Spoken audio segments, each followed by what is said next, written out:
Lancar menyusui atau bisa memberikan ASI eksklusif untuk sang buah hati adalah cita-cita semua ibu yang akan melahirkan bayinya. Tapi bagaimana hal itu bisa berhasil? Tentu ada persiapannya. Jadi persiapan menyusui itu apa aja ya? Yang pertama, kita bisa melakukan pengecekan kondisi payudara kita saat kita hamil. Jadi kita bisa tahu apakah ada yang menghambat nanti untuk proses menyusui. Contohnya, puting terlalu besar atau puting datar, atau pemakaian perhiasan pada puting, atau payudara, ukuran payudara yang terlalu besar. Kondisi-kondisi ini bisa menghambat proses menyusui nantinya. Sehingga apabila kita tahu ada suatu keadaan yang seperti ini, kita bisa mengantisipasinya atau kita tahu solusinya nanti seperti apa jika bayi kita sudah lahir. Kita sudah punya ilmu untuk mengantisipasinya.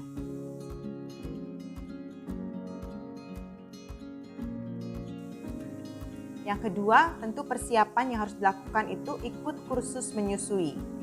Mengapa kursus menyusui itu penting?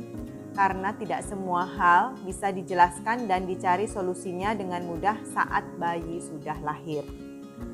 Jadi banyak yang mengalami kegagalan karena hal ini. Sebenarnya membekali diri itu adalah hal yang paling penting untuk keberhasilan menyusui. Sering ibu menyusui itu gagal memberikan ASI eksklusif karena kurangnya pengetahuan tentang menyusui, meskipun sudah menyusui dengan keras kepala dan semangat baja. Kalau terjadi masalah dalam menyusui dan tidak dikoreksi dalam 9 hari pertama setelah bayi lahir, maka akan membutuhkan upaya yang lebih keras dan keberhasilan ASI eksklusif menjadi lebih terancam. Jadi itu pentingnya ikut kursus. Kemudian kita perlu mencari rumah sakit yang mendukung ASI. Karena tidak semua rumah sakit loh mendukung ASI untuk buah hati kita. Banyak juga rumah sakit yang langsung memberikan susu formula untuk bayi baru lahir dan tidak mengedukasi ibu untuk menyusui dengan benar. Jadi lebih parahnya lagi juga, kadang susu formula tadi yang diberikan itu melalui media DOT, sehingga bayi tadi belum mampu menyusu dengan ibunya, sudah diajari memakai DOT, sehingga akan mengganggu proses menyusui bayi tersebut. Terus bagaimana caranya kita bisa tahu rumah sakit tempat bunda melahirkan nanti itu pro ASI atau tidak? Tentu saat kita mau kontrol saat hamil itu kita bisa bertanya, apakah di rumah sakit tersebut menerapkan IMD, inisiasi menyusu dini, baik pada persalinan normal atau operasi. Kemudian bila bayinya tadi stabil, berapa lama bayi tersebut akan dirawat gabung bersama ibunya. Sehingga proses menyusui akan berjalan bila bayi tersebut lebih cepat diberikan kepada ibunya untuk dirawat gabung. Yang ketiga, apakah bayi yang lahir sering mendapatkan susu formula di rumah sakit tersebut.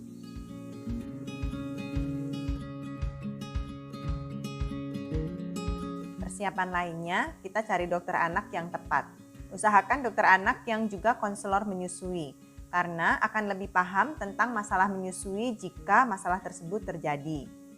Bila ada masalah pada pengalaman menyusui sebelumnya, tolong disampaikan ke dokter atau ke konselor menyusui, agar tidak terulang kembali.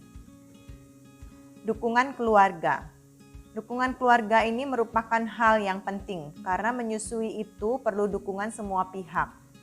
Kalau keluarga juga paham tentang menyusui, biasanya keberhasilan menyusui akan lebih tinggi. Karena yang akan terburu-buru memberikan susu formula itu biasanya bukan ibunya, melainkan nenek atau kakeknya. Tapi kalau mereka paham, tentu mereka akan mendukung keberhasilan menyusui. Dan apa aja sih belanja kebutuhan menyusui itu? Kita bisa belanja membeli topi bayi, selimut bayi, baju berkancing depan untuk ibu, kemudian apron atau kain penutup saat menyusui bayi. Pompa ASI ini alternatif aja apabila memerah ASI secara manual masih belum terbiasa, mungkin kita bisa memakai pompa. Tapi kalau kita mau membiasakan diri dengan cara manual juga bisa. Jadi tidak perlu beli alat kalau misalnya mau memerah secara manual. Cangkir kecil atau sloki, lebih baik yang berbahan beling karena lebih mudah disterilkan. Yaitu cukup dengan dicuci bersih dengan sabun, kemudian disiram dengan air panas saat akan digunakan. Inisiasi menyusu dini. Mengapa hal ini penting? Untuk merangsang produksi ASI agar lebih cepat dihasilkan. Di mana pada usia kehamilan 16 minggu, sebenarnya ASI sudah mulai diproduksi. Tetapi produksinya itu terhenti karena adanya hormon kehamilan. Nah, setelah bayinya lahir dan plasenta itu keluar, apabila dilakukan inisiasi menyusu dini ini, maka hormon prolaktin akan cepat keluar dan merangsang produksi ASI. Jadi ini pentingnya IMD. Jika tidak dilakukan IMD, biasanya setelah 2 jam bayi lahir, dia akan tertidur. Dan tertidur lama ini, bayi ini tertidur cukup lama dan biasanya akan susah dibangunkan. Sehingga pelepasan hormon prolaktin dan produksi ASI menjadi lebih terlambat karena bayi akan mulai menyusu setelah bayi tadi bangun dari tidurnya.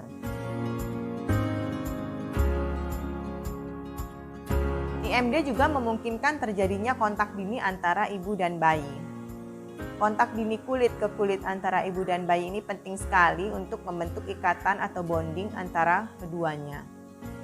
Apa sih yang harus dipersiapkan untuk IMD ini? Karena pentingnya IMD ini, tolong dikomunikasikan saat hamil dengan tenaga kesehatan di tempat yang akan dipilih untuk melahirkan. Sekali lagi, penting untuk memilih rumah sakit yang sudah punya standar prosedur untuk IMD dengan petugas yang sudah terlatih. Untuk kelancaran IMD, ibu sebaiknya menggunakan pakaian yang bisa dibuka dari depan atau yang ada kancing depannya. Untuk bayi, jangan lupa menyiapkan topi dan selimut bayi.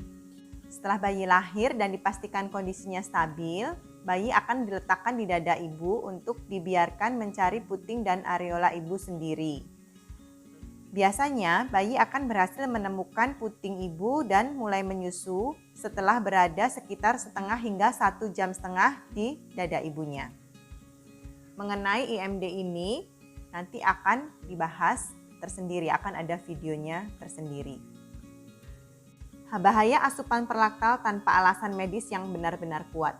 Kenapa sih ini dibahas? Karena seringkali bayi itu diberikan asupan pralaktal, yaitu diberi minum cairan yang lain selain ASI sebelum bayi diberikan ke ibu untuk menyusu. Pertama, bahayanya adalah pemberian asupan pralaktal ini sering membuat bayi tidak mendapatkan kolostrum, di mana kolostrum adalah bagian terpenting dari ASI untuk sang buah hati. Tanpa kolostrum, bayi akan lebih rentan untuk terkena infeksi. Resiko alergi dan intoleransi juga lebih tinggi. Yang kedua, bahayanya apa? Yaitu asupan pralaktal ini mengganggu proses menyusui. Mengapa? Pertama, karena bayi tadi sudah kenyang dengan cairan lain. Dan otomatis ini akan mengurangi upaya bayi untuk menyusu, sehingga produksi ASI juga akan terhambat. Alasan lain, asupan pralaktal ini biasanya diberikan melalui media botol dot. Penggunaan botol dot ini akan mengganggu perlekatan bayi ke payudara, apalagi bayi yang belum pernah diajari untuk menyusu. Ini akan membuat bayi kurang menyusu dan akan mengganggu proses menyusui selanjutnya. Hal lain yang perlu kita lakukan adalah mencari komunitas pendukung ibu menyusui. Banyak masalah yang bisa timbul saat menyusui bayi kita. Dukungan dari sesama ibu menyusui sangat penting, karena di sana kita bisa berbagi masalah dan mencari solusi.